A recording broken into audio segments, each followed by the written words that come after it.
રાષ્ટ્રપતિ દ્રૌપદી મુર્મુએ નાગરિક સન્માન સમારોહમાં 65 પ્રતિષ્ઠિત વ્યક્તિઓને પદ્મ પુરસ્કારોથી કર્યા સન્માનિત.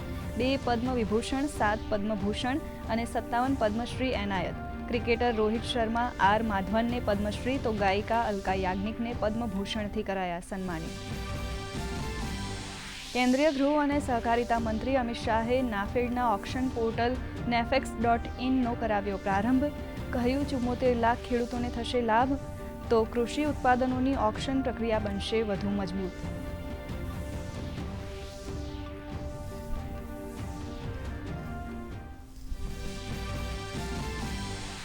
હોર્મુઝમાં યુદ્ધ વિરામ પછી મજબૂત બની ભારતની ઉર્જા સુરક્ષા.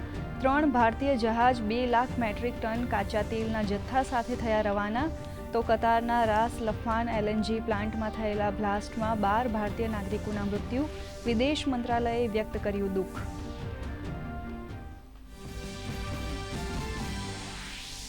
આજથી રાજ્યમાં ત્રિદિવસીય શાળા પ્રવેશોત્સવનો પ્રારંભ.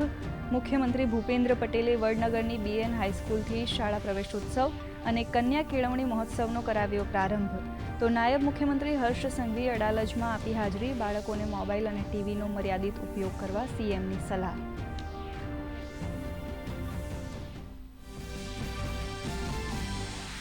ડેડિયાપાડા જંગલ જમીન વિવાદ કેસમાં નર્મદા સેશન્સ કોર્ટનો ચુકાદો. વન વિભાગના કર્મચારીઓ પર હુમલાના કેસમાં આપના ધારાસભ્ય ચૈતર વસાવા સહિત 9 આરોપીઓને 7 વર્ષની સજા. વિધાનસભાના ઉપાધ્યક્ષે કહ્યું વસાવાનું ધારાસભ્ય પદ હવે રદ થયેલું ગણાય. તો વલસાડના સાંસદ ધવલ પટેલે આપી પ્રતિક્રિયા. મોહરમના તહેવાર નિમિત્તે રાજ્યના પોલીસ વડાએ કાયદો અને વ્યવસ્થાની કરી સમીક્ષા.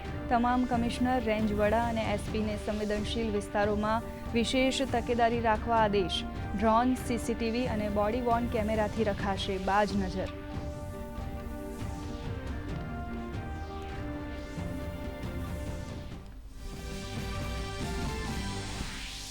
અમદાવાદની 2.5 વર્ષની દુર્વા બ્રહ્મભટ્ટની અનોખી સિદ્ધિ. 2.5 વર્ષની ઉંમરમાં કેનવાસ અને પેપર પર 125થી વધુ A3 સાઇઝની પેઇન્ટિંગ્સ દોરવા બદલ ટોડલર ક્રિએટિવ આર્ટિસ્ટ તરીકે કરાઈ સન્માનિત. મેયર હિતેશ બારોટે દુર્વાને આગળ વધવા આપ્યું પ્રોત્સાહન.